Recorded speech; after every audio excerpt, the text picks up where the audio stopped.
1,000 passengers sealed on a train. Why? ML and Shawn. In spacesuits. Why? It is forbidden to leave the train alive. Why? 1,000 human beings on a journey to nowhere with one-way tickets to hell. The soul of Detroit.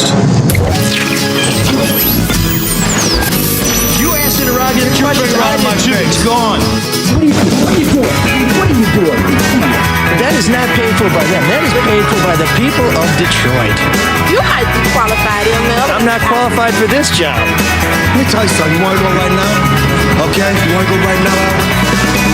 Hey kids, it's your old pal ML Elric. We are getting a little late start here on the Soul of Detroit because I took the QLine here. Well, actually, no, I didn't, because we're in Ferndale, which is a little further down Woodward than the QLine runs, because the QLine ends not at hell, as Mark's intro would suggest, but at Grand Boulevard, which is looking pretty good. And the people who brought us the QLine like to take a lot of credit for that. Well, we're going to talk about how the QLine got here, along with a special guest, Bill Shea, formerly of Crain's Detroit business, who's now with The Athletic, who watched this blow by blow until it got here, and some people think now it just plain blows. And then we've got Mark Feldhauer and Shawn Windsor, and I'll just leave it at that. Okay, great. What a powerful intro. I was trying to be brief. I was just expecting some dynamic content from Shawn. Somebody said something about that. I'm never dynamic at all. There it is. Is that what you're looking for? That's a force multiplier in broadcast. No, what I've decided today is that I want to hear Mike twice. So I've got the headphone on one side and the live ear to your voice on the other, so that way I can hear you in double time. Well, the logic of that eludes me, but I appreciate the vote of confidence. That's how dynamic and amazing you are. And I just thought I cannot sit through this podcast anymore without It looks great, though. getting as much Elric as I can. Jeez. Well, I'll tell you who's dynamic and exciting and also a very handsome man who can help you at a time when we're all wondering what's going on with our retirement plans, our investments. Where do we go? What do we do? Is it time to jump off the top of the building, or is it time to just kind of get in the fetal position and pretend that it's going to be all right? That's Luke Nowacki of Pinnacle Wealth Strategies. We're going to tell you in a little while how Luke can help you preserve your wealth, build your wealth, and prepare for retirement. And in the meantime, if you need some dough, David Hall of Hall Financial, his team over there can help you get the finance you need to buy a house, refinance your house, take cash out of your house. Basically, they're the ones who can help you figure out how to get the deal done. They've done it twice for me. It's worked out great. I think they can help you as well. And we will be telling you how to connect with these fine businesses after we talk a little bit with our special guest, Bill Shea, who is a great reporter. He used to cover media comings and going. So he and I have talked a lot because I keep coming and going, but It's all about you, right, Mark? Always. I think one of the He listeners just covered you. Was it the Elrician beat? Yeah, pretty much. One of the listeners wrote a little while ago about how they loved how I take over everything. At least I think that's what they said, unless I got it backwards. Love's a strong word. I'll make it about myself because Bill is the one that broke the story of Drew and Mike leaving Riff and Dave and Chuck coming in May of 2013. I did. Who was your source? No. Oh, God, I don't even... You probably wouldn't remember. I was on the couch, I think, and it was a tweet. I don't remember. I would. So what? From my perspective, what we obviously knew it was going to happen. We weren't going to say anything, and we were at the end of a show, and there was a sales meeting, and like right at the end of the sales meetings when it broke, it's like, oh, someone in the sales. They told the sales staff, and someone. What did they say? Like, anybody have anything else? Like, oh yeah, we're getting rid of Drew. No, that's what the meeting was about. The change that they were going to make. Well, I remember when I think Drew found out about it. It was at Matt Riley's tailgate before the Michigan State game, and I thought I was going to the game with Drew and Charlie got distracted with some recreational stuff, and Drew kind of just didn't make it to the game, and then I found out the next day, Dave and Chuck the Freak are going to Riff. I think you might be combining stories. You sure that wasn't... maybe there's 105. That was 2015 when Drew left 105.1. But that's okay. Oh, that's what it was. Way to combine stories. That's what... Oh, you're right, because there was... Or as Mike would use, or say, conflate. That's more of a Mike word. I think you conflated the story. I don't even like hearing Shawn once. I don't know why he wants to hear me twice. This doesn't really seem like a fair exchange. What we're saying, Bill, is a good job. Yeah, breaking Bill, all these Yeah, stories. great job, Bill. Bill is on the stuff. And, I forgot to ask you, Mark, could we get a music bed and come on Ride It by the Quad City DJs at some point? during Yeah, this Ride the discussion? Train. Yeah, Yeah, it's a great tune. And by the way, I don't know if we have the rights for may it. I just add? Well, maybe we'll just do it a cappella. Let me just add. I knew when I saw your QLine column the other day that was our show, but I want to tell you, Bill, he often writes a column, but it's not enough for him to come in and talk about it. He wants to bring a guest in to talk about him and his work. Yeah, but he's digging we're kinda- deeper. We're That's kind of okay. doubling down. No, I'm giving credit where it's due. And one of the reasons I was able to write so authoritatively about the evolution of the Q line is because Bill Shea was on top of this thing from the beginning. And he wrote one of the most prophetic and powerful things ever written on the topic, which is what happens if the millage for transportation doesn't pass? What is the Q line or M1 rails backup plan? And he said, there is no plan B. Yeah, that's when they were trying to pass the transit tax a million years ago, whenever that was. But yeah, I asked, and I guess it was just sort of the inertia of the oligarchy assumed that we're going to get the money, so we can manipulate things. And Because people around here, particularly in Macomb County and Oakland County, love nothing, and Western Wayne County, love nothing more than extending transportation into their boroughs. The burgers out there love to spend money to help people from Detroit get into their neighborhoods. Yeah, there is a traditional animosity, if I'm being kind about Yeah, that's a describing it, euphemism. about the suburbs and the city cooperating on mass transit, which is why we have 5 bus systems if you count Ann Arbor and other areas. But yeah, it's mass transit around here has always been a huge mess that is a reflection of the wider and deeper issues in the metro region, to be polite. Well, this article appeared in 2016 before the Q line had really started rolling, but when you asked them what their backup plan was, M1 Rail issued a statement to you, and do you recall the gist of that? No. Well, let me. And the reason is everything. We prior workshopped this, believe me, folks. Everything prior to like 2017 is sort of a mishmash because part of it's changing careers in what I write about. But I do recall that basically it was, they weren't worried. Yeah. And that was sort of a reflection, I think, of the personalities and the egos involved in that thing at the highest level. Well, if you read my column, which we'll post on our website, it's on the free website. We can also read Shawn Windsor's work. Speaking of trains to nowhere, but there was a very definitive statement that I quote where they basically said the M1 rail that runs the Q line said, if the funding source doesn't come through, we will take care of it. We will keep this thing going. And to me, the debate is not when whether you say we, who's we? M1 Rail, the benefactors, the people who put it together, the donors, the meaning, people like Peter Carmanos, Roger Penske, the Illich family, Dan Gilbert, the Kresge Foundation put almost like $50 million All into the big this. players. Right. The people who basically said this is the way to go and we're going to make it happen. They kind of said, well, not really kind of. They said, if this doesn't work out the way we think it's going to work out, don't worry about it. We gotcha. And they should be credited for putting over $100 million, maybe as much as $125 million into this thing. We did put some money in through our federal transportation administration, $25 million or more. But they said, this is going to work. We figured it out. It's going to work. Don't worry about it. They told Bill, if we're wrong, not a problem. So to me, the debate really isn't about whether the Q line is any good, whether it's reached its full potential, and there have been some setbacks with COVID and people working from home that we have to account for. But to me, the real issue with this is, like all public transportation, it needs to be subsidized. Like all public transportation proposals, it hasn't met its benchmarks.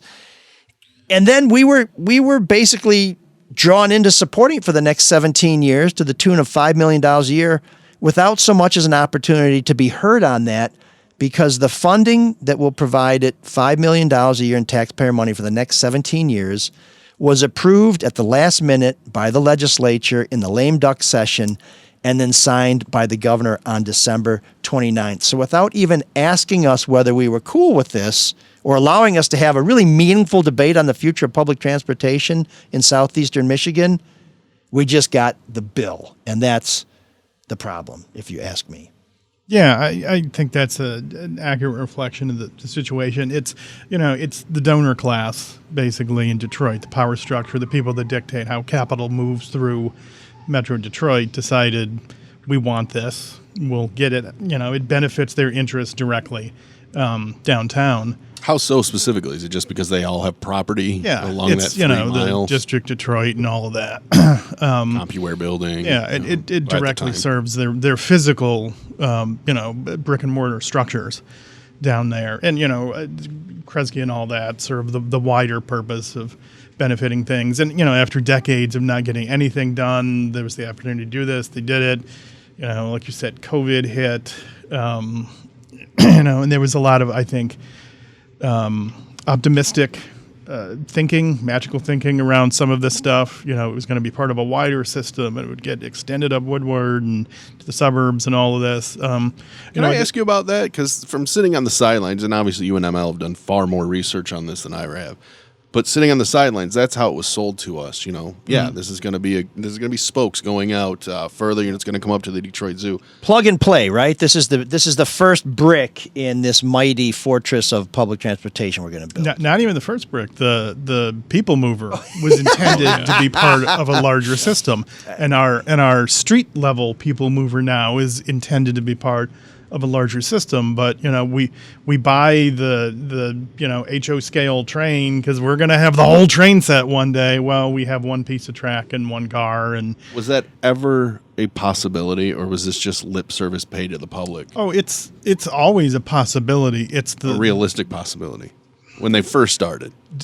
Metro Detroit realistic and the word realistic are not always the same. I'm surprised they did get this done. They did get it done. Having a regional system, I've been to cities all over the world with bigger problems than Detroit. They have them, subways and elevated train and cool stuff. And we, and for a lot of very well-established reasons, this geographically we don't get along here for a lot of reasons.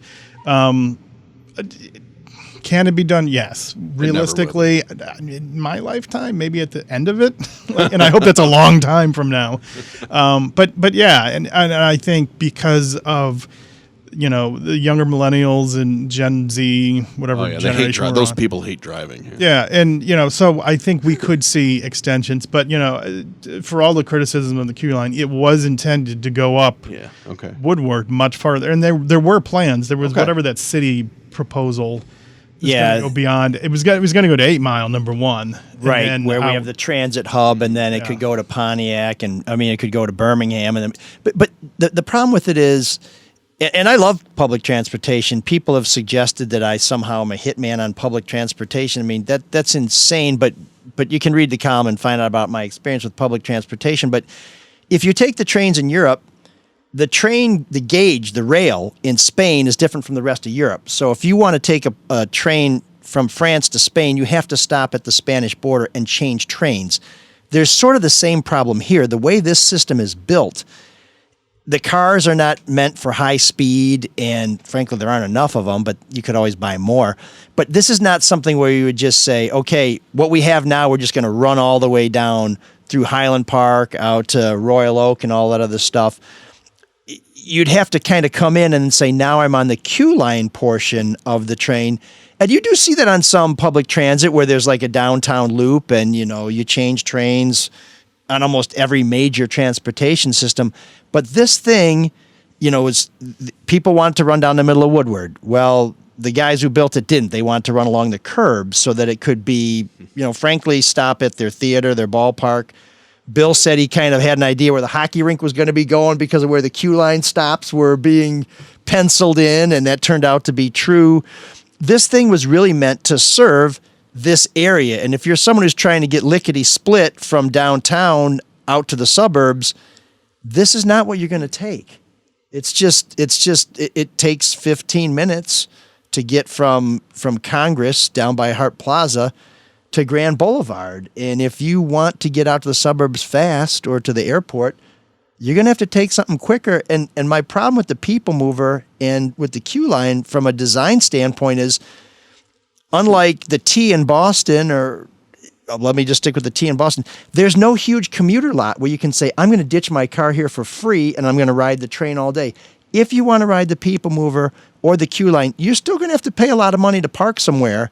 And so if you're going to drive downtown to use it, why not just park where you're going? Yeah. I mean, they've kind of made it less useful to people, and cheap vacant land downtown is really hard to find now, whereas when they built this, well, maybe some of that land they wanted for a hockey rink, I guess. Maybe that's why they didn't build a lot like that would make it more useful. You get off the lodge, ditch your car, tool around all day, and then toddle off home.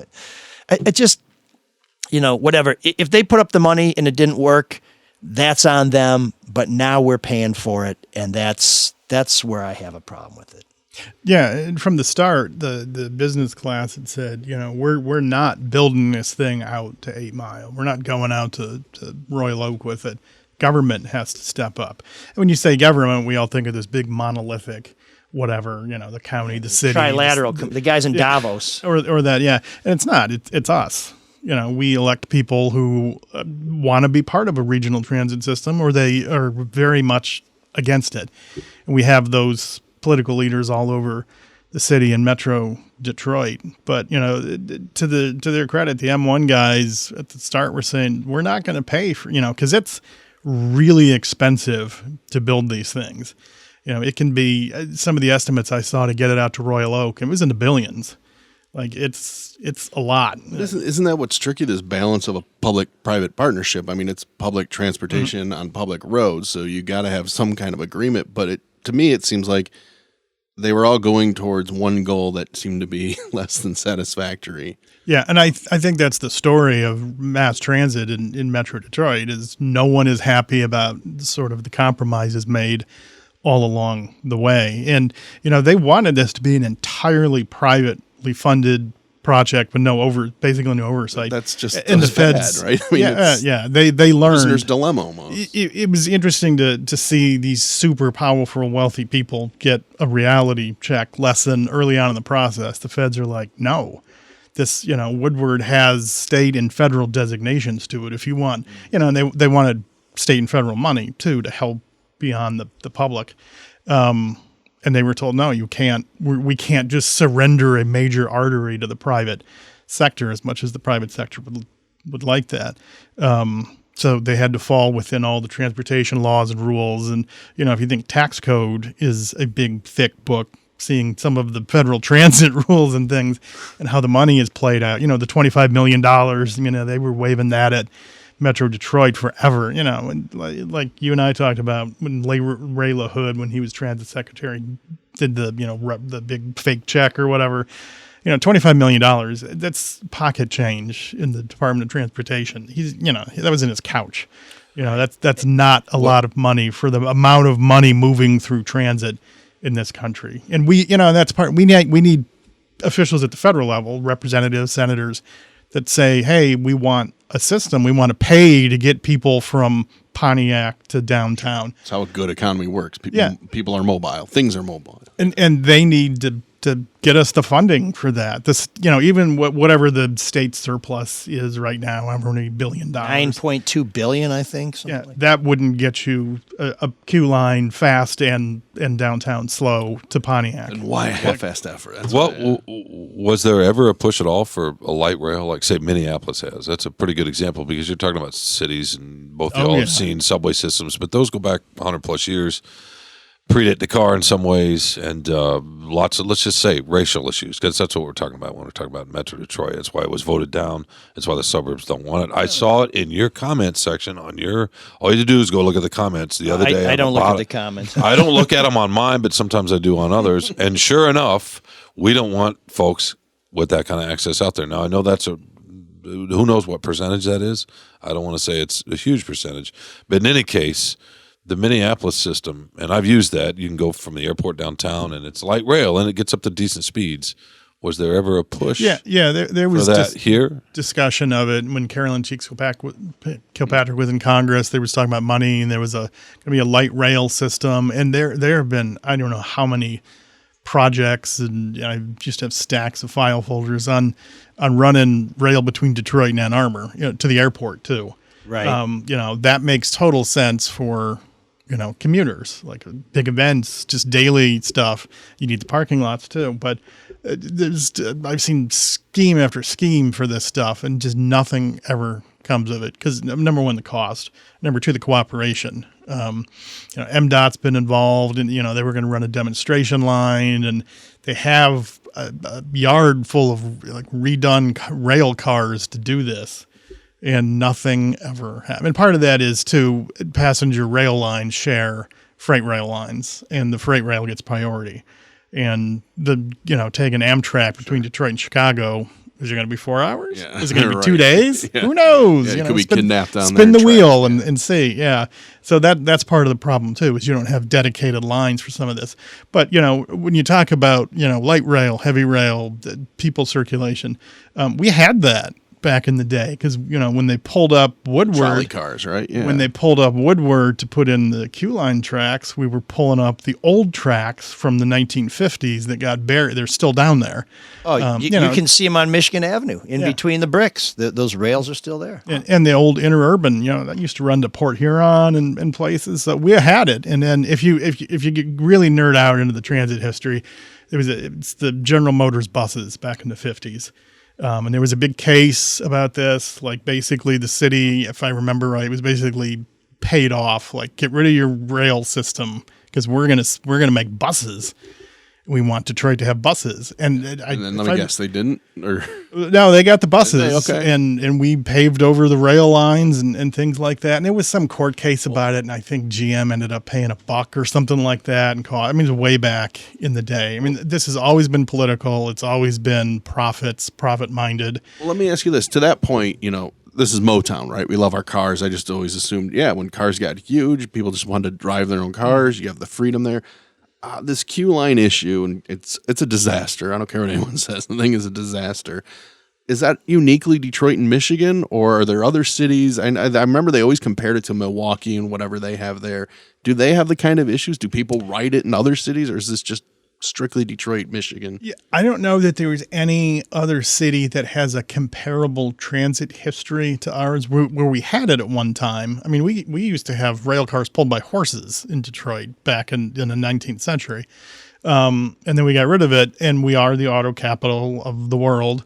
But just a bloated public transportation, not even system, but one segment of it that really doesn't go very far and costs a lot of money, and no one uses it. There's places all over Dallas and things like that, but typically they are still part of a wider system, or at least a light rail system that may go to the airport that has utility beyond a Pistons game and then, eating at Townsend or whatever. So stupid. Yeah, I mean, Buffalo has light rail. Pittsburgh has light rail. Towns that are smaller than Cleveland has a little bit, right? Yeah. LA's system has struggled for a while. I think they have more users now at this point. The LA is one of the big examples, but it's also because it's a massive highway city, and we all joke about, stuck on the 405 in traffic. But even in LA, I went from La Cienega Boulevard to the Rose Bowl in Pasadena on the rail. I mean, the thing with it can be done. Yeah, it can be, and they have. And you might see Keanu Reeves. True. Was he on there? He's on the bus. Speed. They have a fairly. That's how he This got is Dennis rail. Hopper. This was rail. That's how he got Dennis Hopper. Watch the whole movie next time. Yeah. They have a fairly comprehensive system, but I saw that one guy blew his finger off. but it doesn't look like much because of the huge highway system. And there's 20 million people in the LA metro down to San Diego. It's just like it's never going to look like much. But if you took all of LA's mass transit, like the rail systems, and stuck them here, we'd have a damn train on every street, just about. Well, and here's some of the, I don't know if I exactly call it irony, but Matt Cullen, who was with GM, was one of the people really pushing for the M1 line. So GM was presumably for this. And one of the things, no, I think they just saw the business sense in it. Either that, or now they're downtown, so they want people to be able to get but it doesn't go to the Ren Center. Where why don't we have a subway system? That's the bigger question. Well, hold on because a second. that goes way back. Before we get to that, one of the plans that the city really was pushing, and some other public transit fans were pushing, was that the Q line would either not be there or would be supplemented by rapid buses that would take some dedicated lines and be more like trams, where you'd have lanes for them and they'd run off of overhead wires and stuff like that. So we can have rapid transit with buses. And you do see the fast line that I think SMART does. It goes to the airport and some other places. That's some of the more successful routes on the bus line. So we can have public transportation that works with buses, but you're talking about going underground. I remember when I'm I not was saying out. we should do that now. I'm just saying we missed that, right? There were political reasons for not, when most cities back in those days were building and we did not. Well, I think one reason is we had land like nobody else. You know, I mean, you go to Boston, it's been around since what, 1600 or something. I mean, everything's so tightly packed. We're going to dig down. You're by water. I mean, I'm no geologist, but it seems to me that you don't have to go underground, and that can be expensive too. But we have lots of space to put this thing down. Why do we spend $1 billion to add another lane to I-75 when we know as soon as it's built, it's not going to be at capacity, when you could just put a rail line down the middle of it like they have in Chicago, which I know would be more than $1 billion. But when you spend $1 billion on something that's already obsolete by the time you spend it, that doesn't seem like money well spent to me. The elevated system's the way to go. I mean, is there an American city that's built a subway system since D.C. did back in the 70s, 60s?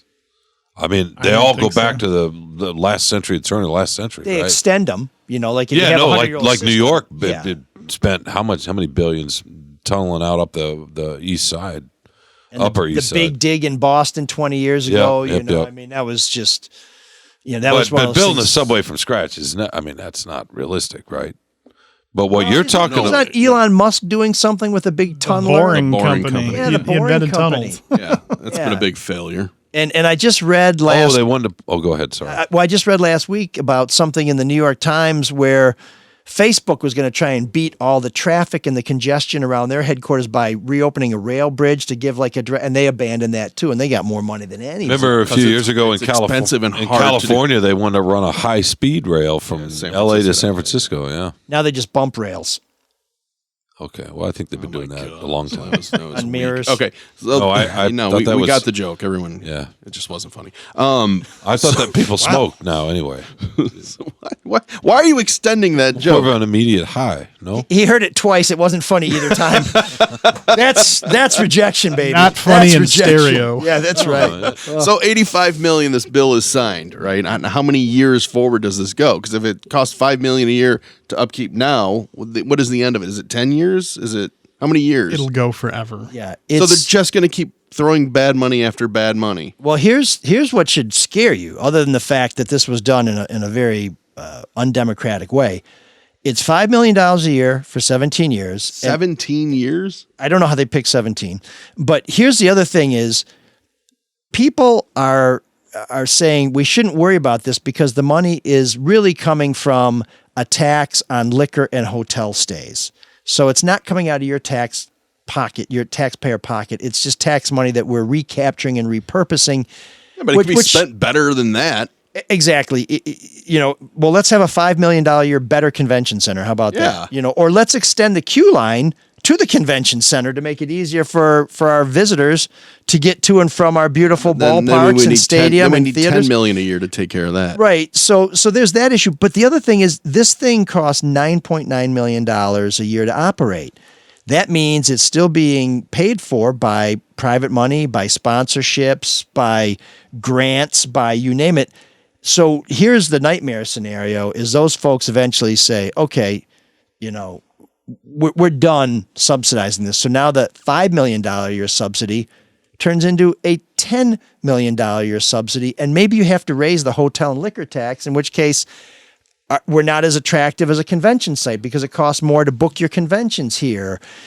I mean, Or you just pull the cars Yeah. Well, this eventually, and we got tracks down the middle of Woodward. Well, that's why I'm against spend the money to expand I-75 like because in Corktown when you see the tracks in the brick. To your point, until gas gets to be $5 a gallon, and I love cars. I just bought an '85 Buick Riviera, so I'm a car guy like it's more nobody of a else. status thing with you, though. It's not really a transportation thing.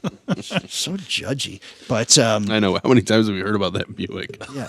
I'm not judgmental at all. I think I'm that's just great saying, that you like cars. I love like public your crochet. transportation, and You know what I mean? love rides, but the like the thing knit, is, sorry. until people have to pay $5 a gallon for gas and are stuck in traffic for 2 hours to get to and fro, public transportation is really never going to be their first choice because it's not the best option. Yeah, but as Bill was saying, the younger generation, they seem to want this kind of rail service, this kind of transportation. They don't. They want to work remotely and they want a car so they can deliver food.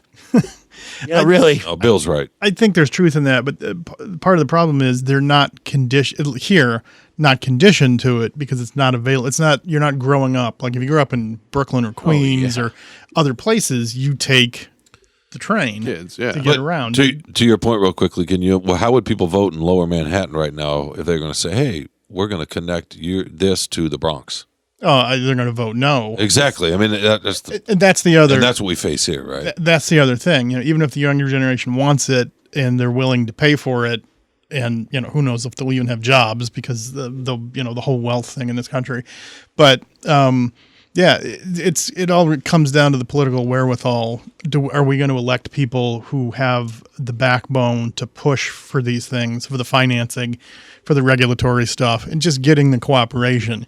We have moments where we got the RTA and things like that. Well, what's going on with all of that? We still have all of these transportation systems, and if you can wave a magic wand, go back to the start, and have a genuine, like a New York Port Authority that covers a ton of stuff. Like we would have, a single bus service. Mob contracts. Yeah, exactly. But we would have like a single bus service, and it would cover, the airlines. It would cover, we would have like a proper ferry or something to Windsor, and the bridge thing, all of that could be under a single authority or some type of authority like that.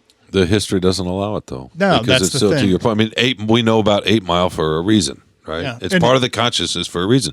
You don't go from Chicago to Arlington and understand where the actual street. That's history. I mean, if there was money to be made in it too, it could be done. To Mike's point, we just voted. How long ago was the vote that we voted on the regional transportation tax? 2016. Okay, so seven. No, years. excuse me. Was it? No, maybe 27. Anyways. Yeah, right that's not history, right? That's now. No, but at the same time in Chicago, there's racism is a terrible problem in some of the It's Chicago just within the South city. suburbs. It's south and north. Yeah. But the subway, the L goes all the way through the south side. It goes out to the south suburbs. The commuter rail all the way goes to out O'Hare, to the south right? side. I mean, to so Midway, it's more than just racism, but some of it is people are cheap. Some people think they don't need it. So why would they pay for something that somebody else has? And I just always argue, well, listen, if you don't put some money in the pot to help people get to work, you're going to put some money in the pot to help them survive on welfare. And I'd rather make it easier for somebody to get to a job. Well, and we find that with as communities get older and it comes, there's a school millage up. Well, my kids are graduated. I'm not voting for that. It's same with healthcare. Yeah, no, for sure. Transportation. And you know what I always say to people, just talking about school millages, well, what kind of neighborhood do you want to be in? Where do you want those kids? Do you want those kids to have a good school to go to? They live in your community? I think part of the problem, though, is when you see the things they come up with, like the QLine, it's like, well, why would I want to pay for another bad idea? The investment, the way it's being used doesn't always match. And part of this, too, is going back to the origins of M1 Rail and all these projects. They should have sold this to the public as it will need some type of subsidy because every transit system in the, since Ugg and Thor were rolling a rock down out of their cave and charging people for it, has required some type of subsidy. I think you just needed to be honest and say this. We're not building just another people mover at ground level. This needs to be part of a bigger vision. We'll pay for the thing, but it's gonna need funding along the way. And in an ideal Pollyanna world, I was gonna say you're so naive. You want honest messaging from a public-private partnership. I know, right? It's like the gas stoves. Exactly. But you're right. And we're also dealing with 40 plus years of there's a large ideological faction in this country that says government is the problem. Vote no on everything. Thank you, Mr. Reagan. And that permeates down to the local level. And all politics are local. I mean, it's what affects you, your pocketbook, your kids, your job, things like that. And until we get out of the mindset, government can be problematic. But we're government. It's when we screw up something, and people screw up in government. I screw up in my job, and there's criminals and just honest. All of that stuff is just part of the human race and how we operate as a It's us. society. Yeah, it's us. But the messaging of government's evil, no taxes, and I don't penny. Well, taxes are the price of society. I've always believed It's in your that. enemy to need a friend, right? Yeah, Isn't that the saying? I lived in New Hampshire where there's no sales or income tax, right? So we're all thinking that's paradise. Okay, well, you know how much it costs to register your car? An arm and a friggin' leg. You know what property taxes are like? Property taxes are so high that people can't afford to buy a house. You know what fees and registrations are for various things? Listen, shit costs $1. Whether you put 50 cents in one category, a quarter over there, 2 dimes and a nickel, it's $1. So be prepared to spend $1 and quit thinking you're going to save a nickel somewhere because it's $1. That's it. One of the comments, and I know you don't read your comments, but one of the comments was from somebody upstate Teeb says, Shea Dog. saying, I "Oh, read my this is comments. just great. I'm going to pay for a line in Detroit." And I just thought, it's really too bad because it's kind of to your point. If something was happening in Antrim City where they needed state tax dollars to do it, I would think and it's going to make that place better. Great. Well, we're all going to pay not for the separate. That's the problem. It's not just in Michigan. If something happens in Missouri that needs federal dollars, and we have to take a turn with that, great. We're all going to help pay for the flooding in Midland, right? I mean, I don't think there's anybody in Detroit saying, I don't care if people in Midland drown. We don't even think about it that way. But when you talk about doing something in Detroit, it's like, I don't know if I want those guys coming out to Livonia. It gets really stupid. Or the flooding in California, the flooding in Texas. And the other problem is our elected officials, some of whom have been lavishly supported by some of the people behind the QLine, are out there demagoguing and saying, I'm going to defend our county from having our tax dollars spent to support that place. And that's how they get reelected. It's like, well, maybe what you should be doing is be a leader and get out front and say, listen, these guys aren't that bad. They're not that different from us. And you like to go to the Wings games, right? How about you go to the Wings game and drink all those expensive beers and not worry about getting pulled over on your way home because you can get on the damn train?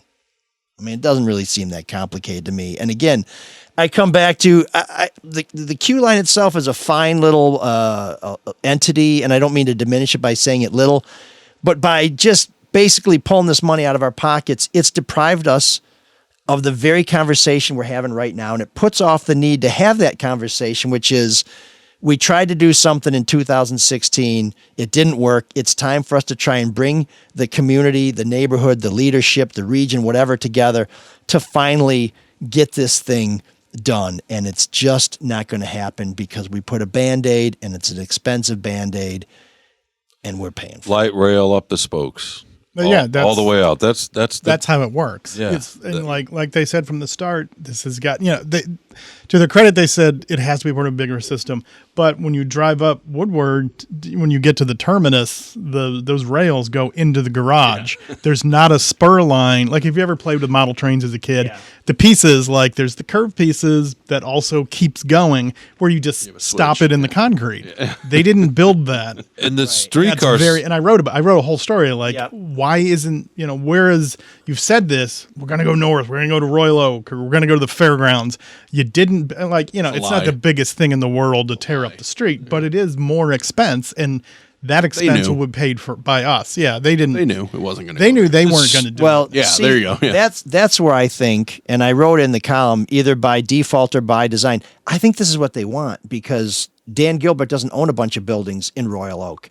The Illiches don't have a bunch of properties in Oakland County. So helping you get from downtown Detroit, where they have so many things, to someplace else, hey man, I want a captive audience for my buildings, my businesses, my venues, my restaurants, my neighborhoods. I think this is what they wanted. I think they got what they wanted. And it serves them very well. Yeah, so they should pay for it. I still think Penske would be the exception to that, but I think the argument is, hey, everybody, Penske's doing everything he can to save Detroit, so maybe this is just more and some people were mad that I took a shot at him for saying maybe the only reason he's involved is because he feels guilty for getting Kwame Kilpatrick reelected, but he did, and he should. Yeah, but I still think it makes, and whether they would ever genuinely agree to this, but if you run that line out to a Royal Oak or up to Pontiac, you get more people coming down to your games, to your shows, to your Broadway. And they're aware of that, right, Bill? I mean, they know. It's both. Can it be both? Yeah, but the Illiches own a lot of parking lots, and some of Dan Gilbert's buildings have some parking structures. So Yeah, well, north. but what's the percentage of that to what Bill's talking about, bringing in potential thousands and thousands of people, Yeah, right? and- I mean, in the having math is and having stopped at like the fairgrounds, there was discussion. Okay, park if there. you live in Ferndale or Royal Oak or whatever, you can park there, take it down, and then Or the it's a zoo. short ride There's home. a nice or big the or parking the lot zoo. there, Yeah, there's a yeah. lot of stuff there, or all the way up to Plymouth. You got to have the parking lots for cars, or it stops where people can easily access the line. I mean, it makes all the economic sense if we think there is enough people that will regularly use it. And north of Grand River, it has to be a speedier. And those cars can get, I forget what the speed, because I did all sorts of reporting, because there's only a handful of companies in the world that makes these vehicles, and they take years.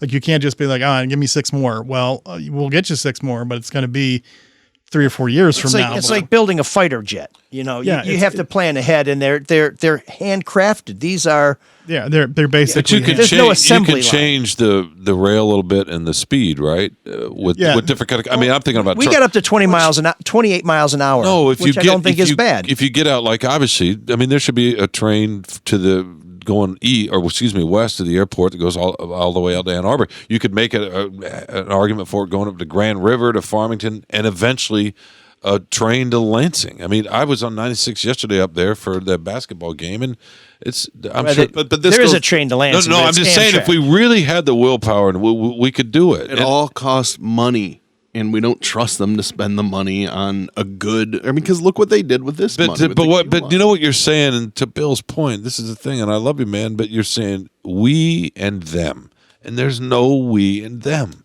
There's all us, and then there's the people that built the QLine. Is what I'm talking about. No, but it's still all us. That's a beautiful moment. No, but until we stop thinking about we and them, and I'm not trying to pick on you, it's never going to happen. You're right.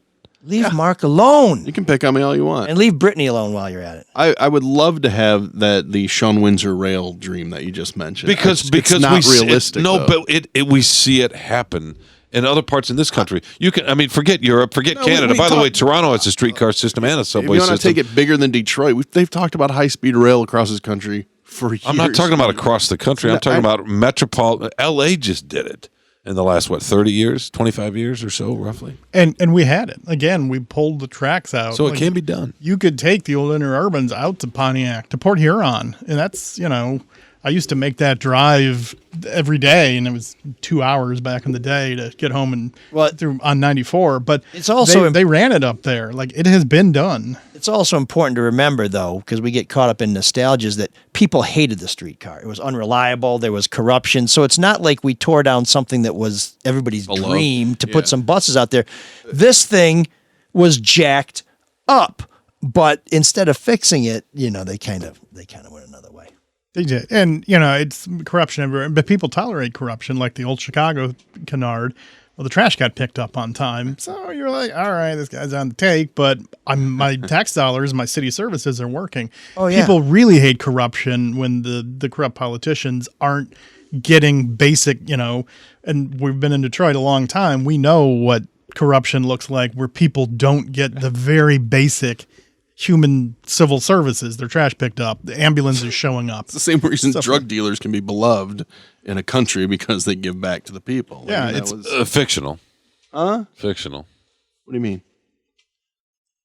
Right? No, that happens. That happens. where You they love drug dealers? No. The people that live in the area, right. in Medellin or wherever, because they take care of the poor people and they give them stuff that the government's not doing. So you're going to turn a You've blind been watching eye too to much it. Narcos, but yes. Never seen it. I do love my drug dealer. I just want to CVS pharmacy and but no, it's Your dealer's gonna from name- Woonsocket, Rhode Island.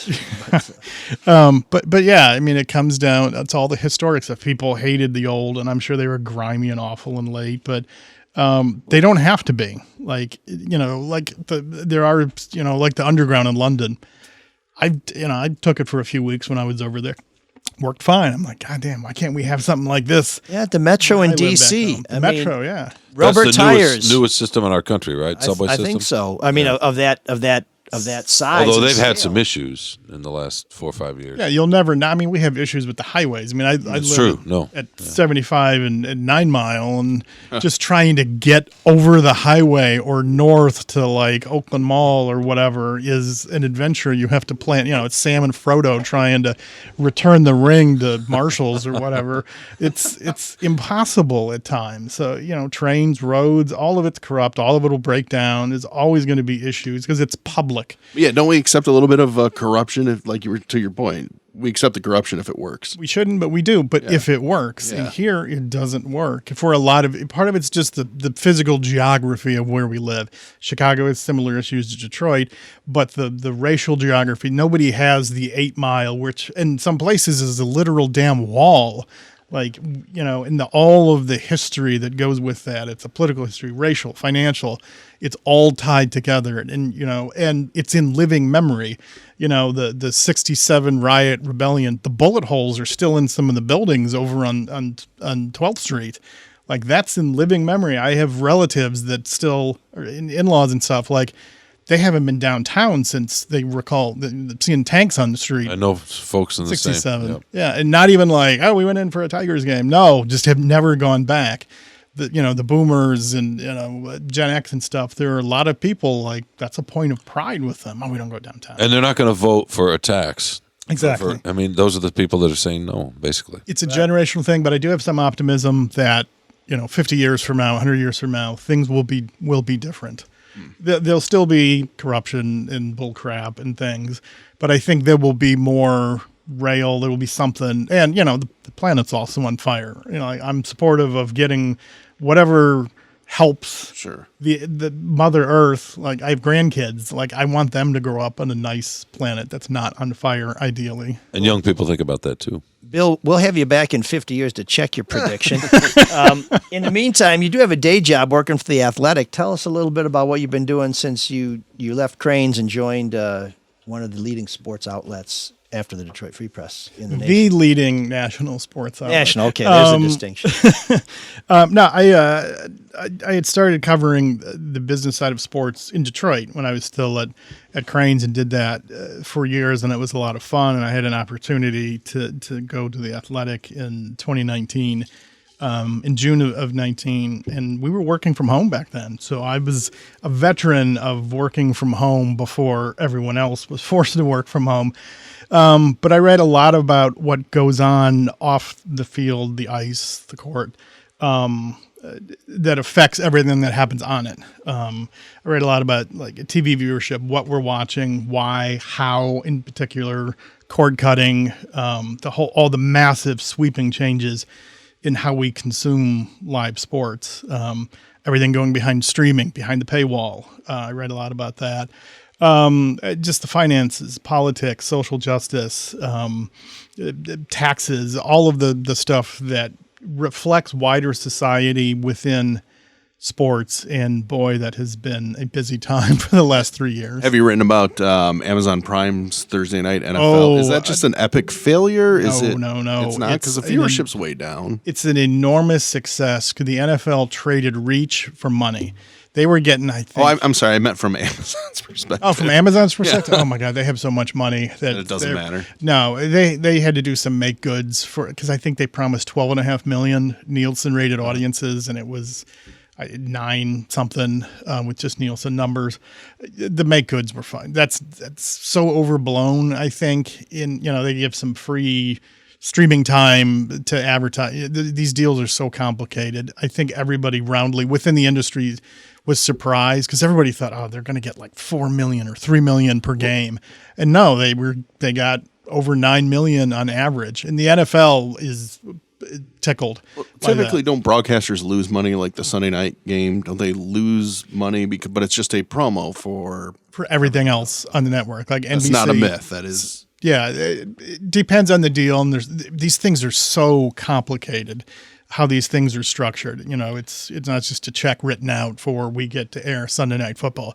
There are so many things, and sponsors are involved in all of this. But some of them are loss leaders, but man, they are huge bragging points, and they feel because of cord cutting, we've lost like more than 30 million households with cable, and streaming has come nowhere close to making up for the numbers or the dollars on that. It's because we all share accounts. Yeah, and that's why they want to. I'm one of the cord cutters. Believe me. I know. They want to crack down on the shared stuff. But that's such a massive change. But live sports are one of the few things that are sort of immune. Sure. Live sports and like election year cable news are the only things with a ton of eyeballs. And you get like Yellowstone. Like Yellowstone's current or last season premiered to like 9 million people. Yeah. If that show was that popular in the 80s, it would have premiered to like 40 million people. Those numbers are just gone. With all the money that Amazon, Apple's got a lot of cash and they want to be a player in the game. Do you see eventually them going after college football? Because that pie is so giant and it's only going to grow if they get involved, which means more pressure on these universities to pay the players. Yeah. Has there been talk about Apple or any of these streaming services really getting into the game with college football? We're so in the history of TV, we're still very much in the infancy of streaming, but it's all happened so fast. This kid's growing very rapidly. I think everything's on the table, but the tech giants like an Amazon and Apple, Google and YouTube TV, they're toe dipping right now to see, like, is this something we want to do? Because they're using it to sell other stuff. Mm-hmm. Amazon's doing this so they can promote the Lord of the Rings thing, and others. And their product, and they sell physical stuff. Apple is a device maker, and they will bundle because they're doing the Friday night doubleheaders with baseball, stuff like that. Those are marketing opportunities for them to sell products. Well, do you think college football and basketball that it's just they'll look at it? I think it's on the horizon. If the stuff they're doing now works, if it meets their internal success metrics, and that's not always dollars and cents. Because what I'm getting at is, we heard that these are the last TV deals that are going to be this big. These conferences are not going to make this money. I keep saying that, and I'm like, that just sounds like speak coming from, presidents of universities who don't want to pay these players. And my hope is, more money will go in, so they do start paying the players. Yeah, I think if they find success with the professional sports, they will look at college football. I mean, that's number 2 after the National Football League in terms of eyeballs and maintaining big audiences. I didn't know that. Yeah, I mean, there's nothing else after. I mean, it's just sort of peters out after that. It's so widespread. I think they'll look at that. The Big Ten deal. I mean, I think that's 7 years. And I think by the time we get to the end of those deals, if the streaming has been successful for the big tech companies, they will certainly be a player. And you see things like Major League Soccer is going behind. All of its matches will be on Apple TV under a special app that they're building within all of that. There will be some national games on linear television. And HBO got into the game with men's and women's soccer, which they're all looking at it. They're all trying to figure out what the strategy is. Just doesn't seem to be a big commitment. They're all just everybody's toe dipping because there's a lot of financial pressure on these companies are cutting back. Amazon's cutting 18,000. So they expanded so much though during COVID. They did. So. They did. A lot of these companies did, and people are paying the price for that. But we've never been in an era like this with our It's kind of fun. It's our entertainment delivery system. Yeah. The NFL or college football or women's soccer, whatever it is no different than Yellowstone or reruns of Seinfeld. It is entertainment that we watch. It happens to be live, so people don't TiVo it. They don't come back to it later. They want to watch it live. And the advertisers realize, okay, well, you're not getting me 50 million, you're getting me 10 million, but I can't get those 10 million or 50 million anywhere else. So here's a check. So the checks will keep coming as long as they can deliver. And that's why you see Nielsen is still around, for Amazon. That's why Amazon used Nielsen, because the advertisers were like, okay, you can tell me how many people are watching, but you can't tell me how much money they make. Is it a man? Is it a woman? Is it a kid? How old are they? Are they employed? The demographic information that Nielsen has gathered since the 50s, that stuff is worth its weight in gold because Visa and Joe's Widgets, they all want to reach those audiences, and those are the numbers and the proliferation of options. Facebook has all that data. But it's less. It is less granularly detailed because with Nielsen, you have the portable people meters. They know exactly who is watching, whether Know it's that world. yeah, it's grandma who's on her, Social Security, or if it's dad who's making $1 million. Advertisers want to know. And like with Major League Soccer, we don't know if are they using Nielsen with Apple? We don't know. So that's a whole new world. We don't know how that's going to work. There's a ton of people across the industry who are watching that Apple MLS deal because we're going to see, I think, a lot of stuff divvied up where, okay, some games will be on NBC, some will be on Peacock, some will be on this other service. And I think how this ends up is within a decade, 12 years, consolidation. Oh, yeah. Some of these streaming services will go away. Some will get bought up and they're going to get bundled. Like cable, like a coaxial cable going into the side of your house, you're going to have a bundle you're paying for. And one of the things, and I read a lot about this stuff, one of the things I'll see in the comment section, and I have to look at the comment section, is people complaining like, okay, I'm watching, the Lions wiping out the Vikings on Amazon, but I want to flip at a commercial to go watch, a rerun of something else. Yeah. And you can't easily do that. You got to back out of it. And my bedroom, I thought a smart TV, it's a pain in the ass to do. And until it can be as easy as cable, where you're just using your Xfinity remote. Sometimes it's just hard to find the game that you want because you don't know what service it has. Because it's confusing. The Big Ten, they have deals with I think 3 networks now, and so it's all over the place. And it's I'm an old man now because I can't figure this out. And even younger people. I did a story on this over the summer, maybe it was last year, and the confusion. Where the hell do I find anything? And we were running for a while during the NFL season, just a grid each week of where here's where your games are at, because some of them, like at least one of the London games was on NFL Plus or ESPN Plus. That's the only the NFL Network. Yeah, Plus it's the only place to watch that, and people were like, "What the hell? I got $1,000 riding on this game and I can't find it." One of the most, and then you have people like Dick Vitale who's live tweeting an old game because he thought it was a new one because there's so many reruns of all these because they have the property to do it. It is an absolute Wild West. Oh, no, kind of fun. One of the things I find really useful at the Free Press, and when I first saw it, you're insulting me. It says how to watch the game. And I thought, I know how to watch the game. I opened my eyes. But no, when you click on that on the Free Press website, it tells you what channel it's on, what network, what time. And it is confusing with all this stuff. And the funny thing is, so for years I was a guy who didn't have cable. I had to get cable for some Byzantine reason. And now it's bundled with your internet. Well, no, that wasn't even so much that. It's that one of the cable providers sponsored the Clark Park hockey game that I do. So you got it for free? No, but I felt obligated to get cable, so then I did get cable. And the reason I resisted for a long time, besides the cost, and I didn't want my kids to have access to content whenever they could just dial in, is because I couldn't figure out the remote control. And now Xfinity has a remote control where I press a button, I say, watch the Spartans, and it will find it for me. And if it wasn't for that, I would not have cable anymore, just because I don't want to get a master's degree in watching TV. I feel guilty watching TV. And if you make it simple for me, I got to tell you, they all have that voice activated thing. But I watch a lot on Apple TV, like that's the device I use to get to my television.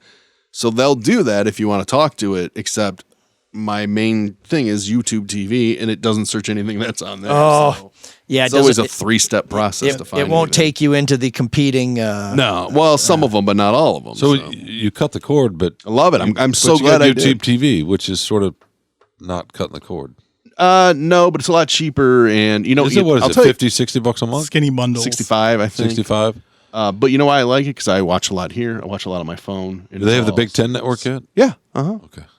Yeah, that's one of the dinosaur. Things. And they have the cooking channel?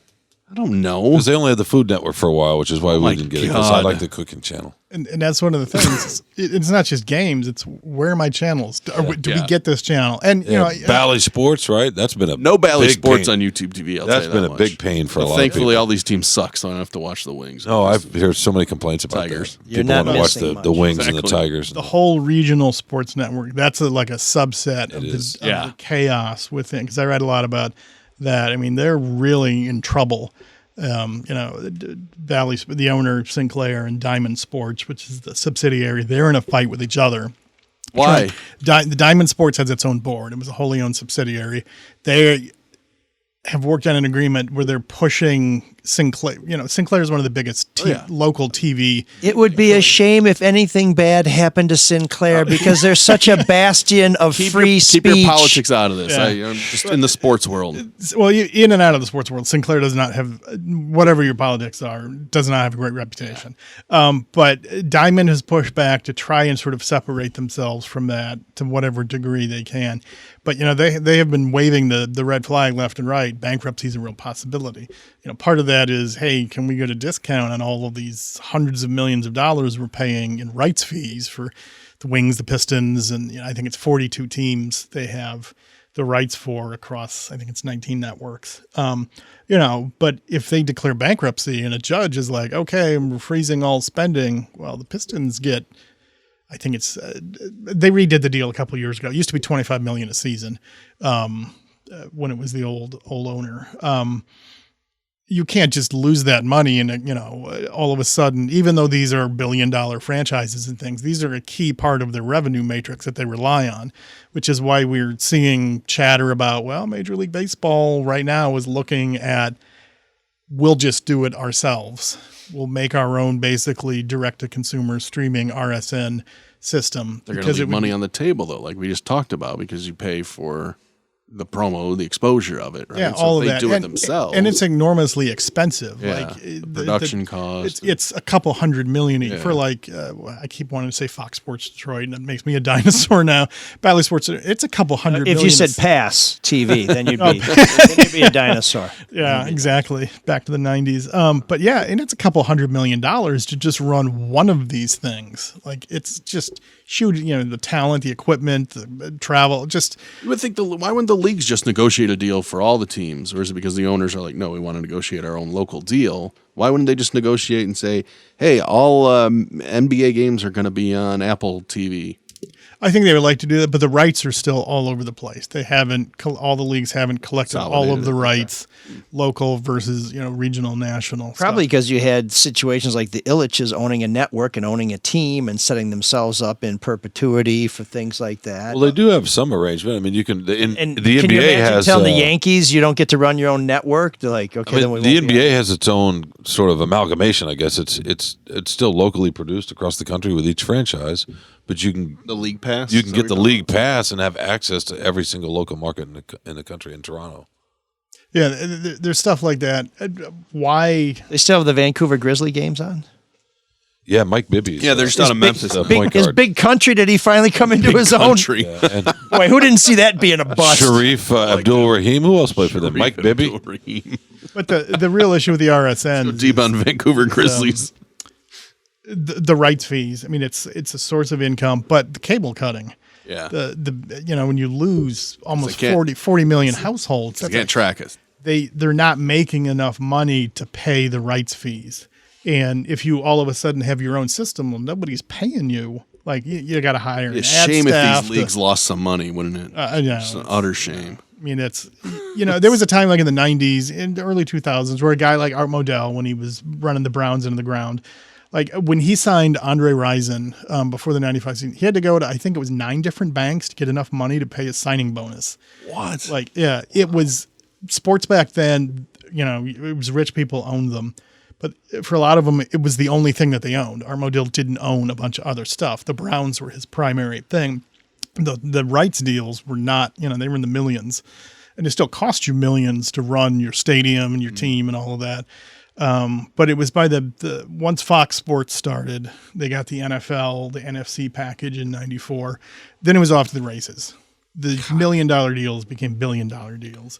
And the teams are a license to print money. Even during the recession, like some of the franchise values evened out a little bit.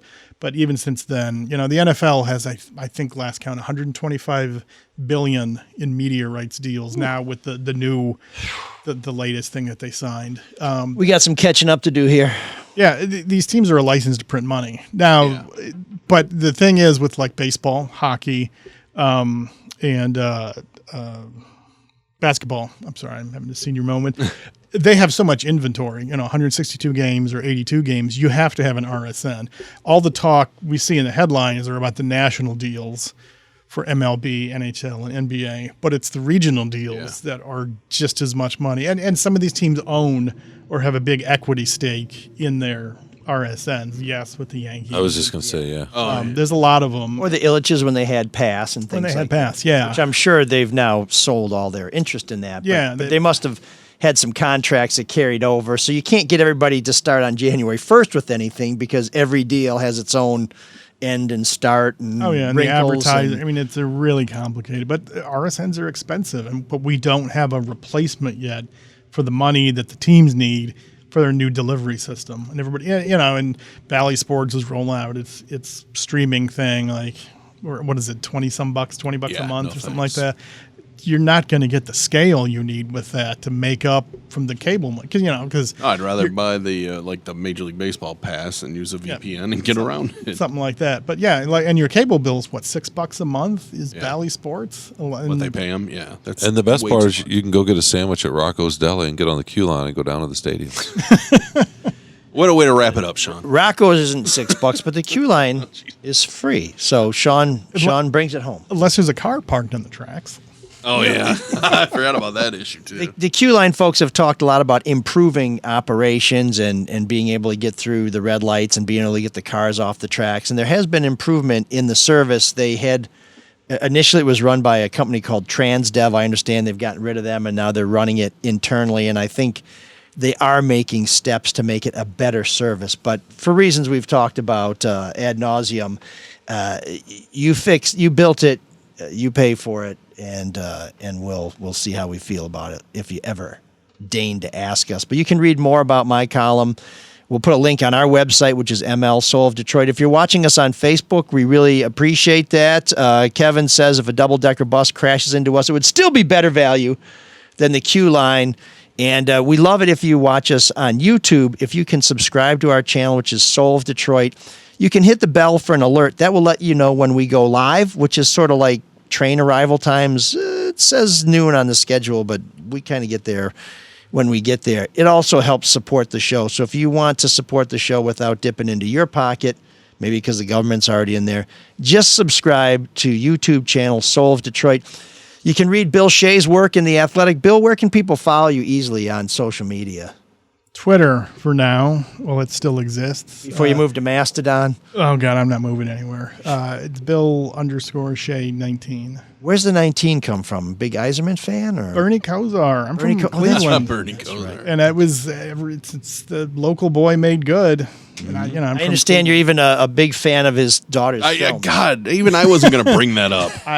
Creep. I'm aware of, but have never seen. Not It's that big also of a fan. streaming, I understand, for a considerably cheaper rate on most platforms. But, Bill, we really appreciate you coming in. You know, the reason that we're able to write definitively about stuff like that is because there have been reporters who have been following this stuff and asking tough questions. Bill's always been one of those guys.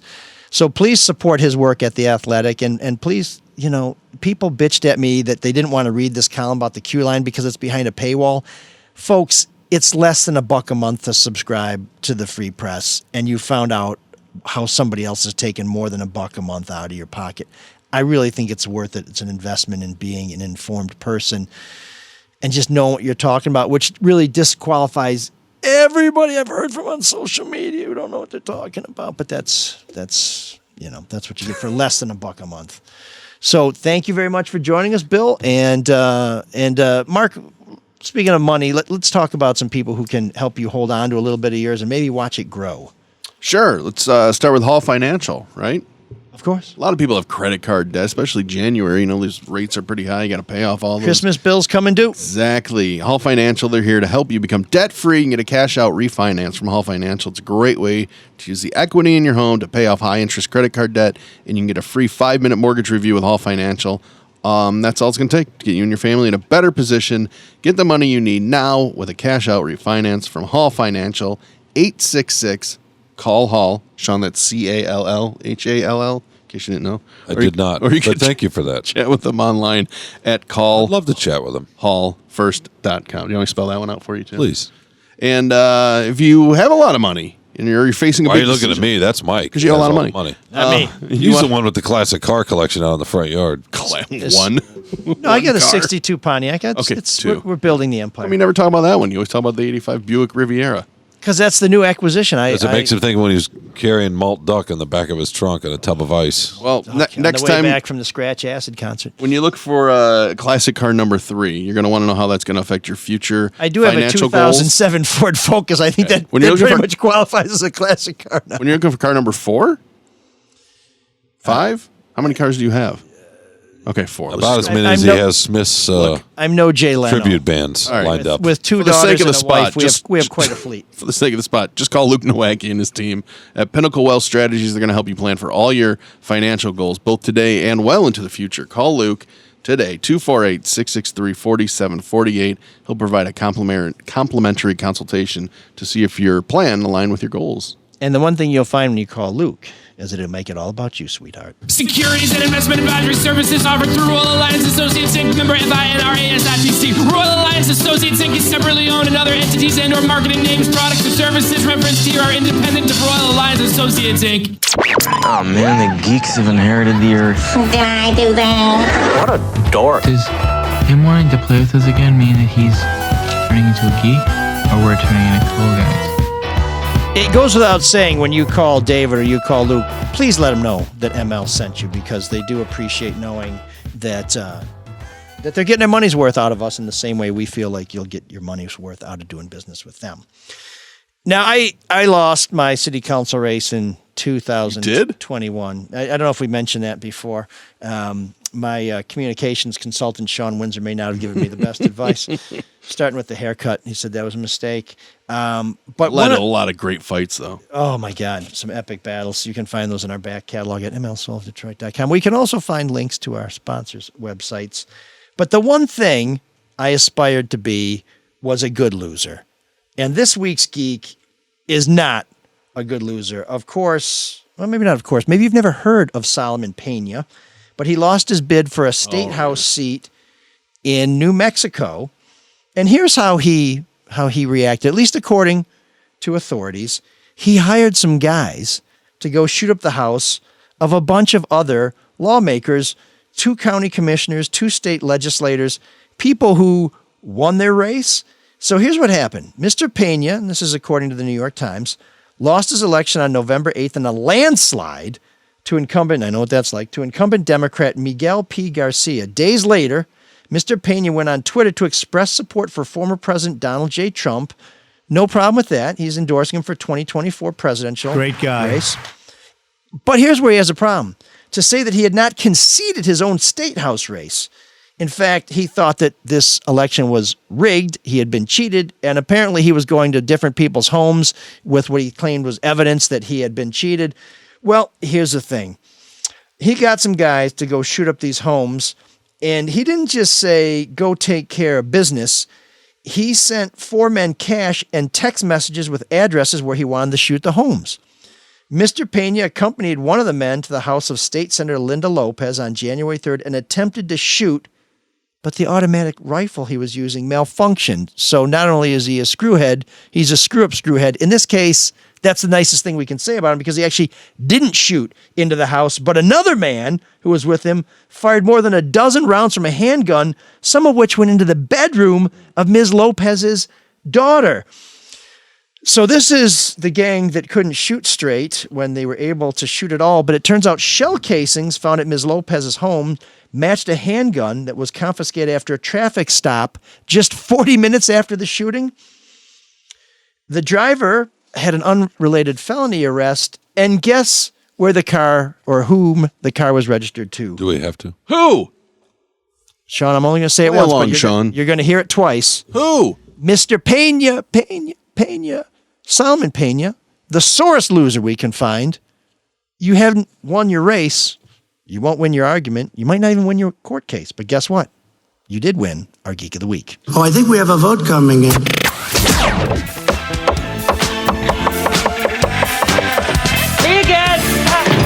There's an all-night party in room 7609.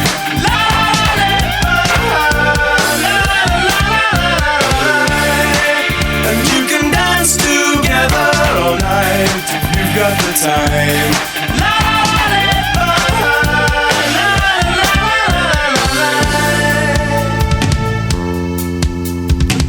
So I think by now you know the deal with Room 7609. We love to play obscure new wave music. Hopefully it's something that's outstanding that other people haven't heard, or it's something from a band that you love that just never got the attention it deserved. And we ask you to send us suggestions. This week's suggestion comes from Mr. Magoo, who is going local. He says that he thinks we're going to love Majesty Crush, a Detroit band, and their single, Number One Fan.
Well, while I was enjoying Majesty Crush, Shawn was talking about a band and one of their hit songs, Bullet with Butterfly Wings, which reminds me, in spite of Shawn's rage, he is still just a rat in a cage. The world is a vampire. There you go. Set to drain.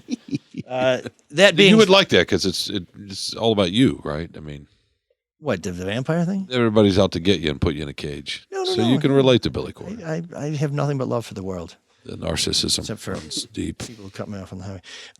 But we appreciate Mr. Magoo sending along Majesty Crush. Now, Majesty Crush technically is not new wave. It's part of a genre called shoegazing that kind of came on the heels of new wave music. As you can tell, it's a little more thoughtful. It's a little more immersive. Some of the bands that you might know from that era would be Lush, Blur.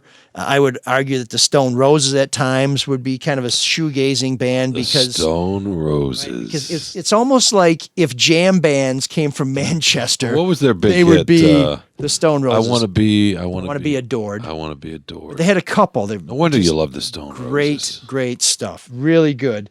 So Majesty Crush was a local band, and it was their lyrics that set them apart from other artists of the genre. Number one fan, probably this would be a tune that would get you canceled now, was about stalking Jodie Foster. Yeah, Dave Strouder also wrote about things like torture in a song called Boyfriend. Nice. Heroin in Horse. A female cashier at an adult bookstore. The song is called Sunny Pie. Actresses, Uma. Tennis Stars, Celis, which I don't know if you want to have a song called Celis when you're also doing a song about stalking somebody. And Italian porn stars, Ciccolina, who also became, I believe, a politician or became involved in politics. I think if she's the Italian porn star I'm thinking of, not that I know them all or catalog them, but I think she's the one who offered to have sex with Saddam Hussein to try and redirect his hostility during the first Persian Gulf. Sounds like a South Park episode. Encounter. So clearly this is a artistic force that was a little different kind of cat. What happened to him? Well, here's the thing. They kind of started to get some momentum. They opened for Jesus Jones, Mazzy Star, Royal Trucks, and The Verve. And as their number one fan song was picking up some momentum, they were signed to Dali Records, as in, I guess, Salvador Dali. They released an album called Love 15. It's their only studio album. And shortly after it came out, Dali went out of business.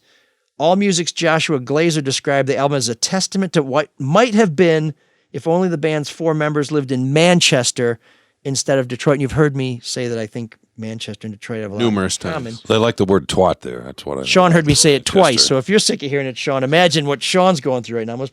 Must be absolute torture. No, because Mark, by the way, is very handsome today. Oh no, here we go. Here we are judging people by their appearance and not by I'm the not content judging. of I'm their just character. Did you learn anything on MLK Day? Acknowledging. He's got a little stubble under his, little bit of stubble, stubble under the stubble. So What? If you would only watch us on YouTube channel Soul Detroit, appealing. Exactly What about my what beard? Sean was talking about. Well, I'm trying to make a chin line because I don't have any. I mean, I have multiple chins. I have several chins myself. Stop undressing me with your eyes. It's very Well, a minute ago, uncomfortable. Sean was giving me the wrap it up signal. I don't know. No, he was asking you why you were doing that. Doing what? The gesture. wrap it up. Oh no, I think you were going down a list of things. I'm emoting. Yeah. I know. Yeah, I liked it. I I'm liked just it. kind of Sounds like it. I'm using the space. I'm filling the room. Filling the space. Use the space. As Christopher cowbell guy. Walken said. Yeah, That's right. exactly. I figured that's what you were saying. So Mr. Magoo. So Magoo says that after Dolly folded, Stroder went on to form the band P.S. I Love You, and he notes that's the band's name. I'm not professing any amorous feelings, I assure you, but he does say, I'm a faithful Soul of Detroit listener from day one. Keep up the great work. Thank you. Mr. Magoo, thank you for your contribution to the Thank show. you, Mr. Magoo. Thank you for I your... like Majesty Crush. I'd heard of them before, but never really had an opportunity to immerse myself in one of their songs. He does some of the best Photoshops too. You've liked Well, Mr. immersive. Magoo is on Twitter, yeah. He's a 5-tool player. You're feeling connected today. I've heard you say immersive a few times. When are you going to get connected? What's going on the show? What is going seem on to the be show? doing- No. I tuned out with the Geek of the Week. Bill, does it which I seem like need Sean's to. doing his own show sometimes? I'm still stuck on the shoegaze stuff. I didn't never know heard shoegaze that was. No, this happens to me all the time, Bill. Yeah, I get. No, I get know stopped. I know what it is, but I have a hard time to find because if you ever go on like the Wikipedia entry for like shoegaze and all of the subgenres, like I'm a big synthwave guy. I love like Tycho and FM 84 and all that stuff. But then there's like fascist gay. I mean, there's just an insane. To it all, or is that What's too that? hard? Do you do front 242 at all, or is that too hard for you? I don't. But the basic stuff. But it is insane how many like shoegaze, just the 8,000 subcategories of all of this stuff. And I can't figure out what, this song is this and this. And I'm like, I just like it. I don't know what. Yeah, stop putting it in a box. Mark was more of a sub pop guy. Everything with wave is the suffix on it. Like, it's grass wave or. Well, yeah. So where do the lightning seeds fit in? I mean, it's such a narrow track. How do you split it up? Is it like every band has their own, flavor? I mean, yeah, it's where we have our own wiki entry. We have our own wave, and it's one band, one guy, and they broke up before ever releasing an album. What about if you just like Otis Redding? That would be great. He's doing his own show. Yeah, that'd be for room old dude. We can do that. You're right. And listening to the Smiths is young and hip. Well, they are a little younger than Otis, my man. Riviera. Yeah, but and alive. I think the Wikipedia thing just means that people in the shoegazing bands are young enough they know how to use Wikipedia, so they create their own living memorial to them. By creating a wiki. But that's. May I ask you real quickly? Do you have? I think you're just going to go ahead. Here we go. Do you have, this is a serious question. Do you have different music for your Riviera? No, that's not a serious question. It's a dumb against your other cars. No, are you moved by the decade your car was made in to listen to a particular kind of music? So this is meant to be a smart aleck question, but this is actually I do. Do not care about that answer. There is a real answer. I actually do. There's a I'm real curious answer. if it triggers some kind of synapse to a certain kind of music. Well, it's from 1985, so I would think about things like that. But the problem is, in 1985, I was listening to The Who, which I told my buddies, I'll always listen to The Who. And of course, now I never listen to The Who, which is no knock on. Because they listen to what, Flock of Seagulls or Duran? But so my 62 Tempest, it has a tape deck. So I listen to stuff that I recorded on tapes when... so I listened to Peter Murphy and all kinds of stuff that I have, and of course mixed tapes, and there'll be some Smiths on them and stuff like that. And so it's more a matter of the device weird. that I use. And to then listen what to car the do you music. listen to Kenny G in? So weird. There's no vehicle that's been created or will be created that would cause me to listen to Kenny G. The only time you'd catch me listening to Kenny G in a car is if I'm in a garage with the door closed, the windows sealed, and the car is running because I want to end my life. And I don't want to have a last second thought about, no, there's something to live for. Like, I thought there was, but then I heard Kenny G. I even think it would calm you. I think it would just... I just love the fact that it would just strengthen my resolve to end this suffering. I like how he's always like 20 years behind. He's in an 85 Buick Riviera listening to The Who. That's awesome. Yeah, sure. No, I don't listen to The Who in the but I'm saying... You were driving around in Were you listening to the mod? No, in 1985, I had a 1981 K car with a 4-speed. We couldn't afford a Buick Riviera. And what were you listening to? Were you listening to Eminence Front, or were you listening to I can't explain, the mod? I was listening to Eminent Front. In fact, I bought the album in Birmingham, I think, and I would listen to Run DMC. I had all the Run DMC on So you tape, weren't into the 60s An Egyptian mod Lover and with stuff the tight like that. jeans and the... No, I used to record the radio. Yeah. Remember when people would do that? The bangs down to your eyebrows, no? Why don't you listen to The Who now? It just, it just doesn't, I don't know if I feel the same way I felt then. And I also have had my musical horizons broadened, and there's other by things the church. What are you talking about? Musical, right? You can still go back to the stuff you liked. Okay, I met some chicks who like different music, and I'm still with the music, but not with the chicks. Is that enough? Sure. Now I'm in trouble. Thanks for that question, Sean. Yeah, I hope she's I'm not. sorry, Mark, that you didn't care about. I know you. No, I did. I was generally interested, but thank you, Mark. The thing is, my question's only half satisfied, Sean, but liar. since he's hearing it twice, maybe he'll be fully sated. Well, now I am. Okay. There we go. We'd like to thank our donors. This week it's just Bryant, and we appreciate Bryant's steady support. We have some other folks who send us a little dough from time to time. If you'd like to join that select august group, don't wait till August. Send it now. You can do it at soulofdetroit.com. There's a little button. It says, what does it say on it, Mark? Donate. Okay, so it's not in any way subtle. It's not hidden. This is not an Easter egg. You can just hit that button and you can make a donation. And of course, you can always reach out to us at mlsoulofdetroit@gmail.com. That is what Jessica did when she says, thanks for writing about the QLine scam. Maybe next you can write about the Hudson skyscraper scam, the QLine hugs. Call Bedrock. Try to buy one of those Hudson's residences supposedly on floors 26 through 49. Spoiler, none are for sale. And then eyeball how high you think that Hudson's core has been for months. Sure seems to have topped out at about 25 floors. My prediction, after fleecing us repeatedly for a biggest and best 90-floor tower, or whatever the bullshit lies were, then down to 49, it's actually only going to be a 25-floor hotel. He's going to sell it immediately after it opens. We gave him the land for free, paid for all the construction, and we also paid $85 million additional dollars to help him market it for sale with that trolley around it. There's no financing for the site because it's 100% public money, and he's going to sell it all and pocket the cash. Now, I think we did get some money for the sale of the Hudson site, or at least for the parking garage underneath it, so I don't think Jessica's got everything right. But now, as Stephen Ross and the Illiches are trying to get a bunch of money for the District Detroit and for the U of M Innovation Center and stuff like that, this is a time more than ever that we should be scrutinizing these deals. I encourage our public elected officials to do so, even though they've taken generous contributions from the very same people who are asking them for generous contributions of tax dollars. Let's watch this. I'm going to do my best to watch. I know Charlie watches this stuff pretty closely. He's been pounding on the LCA deal for years. So if you're listening to the Red Shovel Network, this is a topic. Pardon me? Bill, too.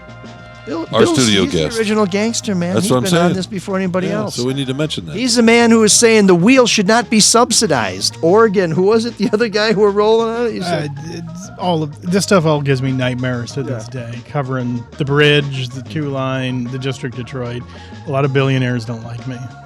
I'm fine with. I have not been popular with them. I think they're very glad that I was not elected. They may not be glad where I am now, but you know, we only do what's true, so that's the way it goes. And as Bill said when I talked to him last week about the QLine thing, based on everything that happened then, where we are now does not surprise me a bit, and that's really kind of sad. Not on Bill's part, but Shawn, you have any feedback for us? Somebody named Ann.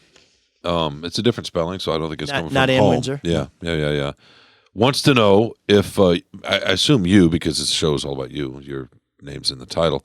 Did you go to the Purdue game? It'd be really egotistical to name a show after yourself, like the Who and Carlos podcast. No, it's the Carlos. His name is first. He's first. He's first, and that's a free press edict. You don't have anybody telling you what to do here. I do. You're telling me what to do all the time. I'm never telling you what to do. Just read the email. Asking you about your cars. Just read the email. And are you listening, both of them? Did you go to the Purdue game? What is with the cringe 20-year-old rap songs blasted into Brez? I guess that's short for Breslin, right?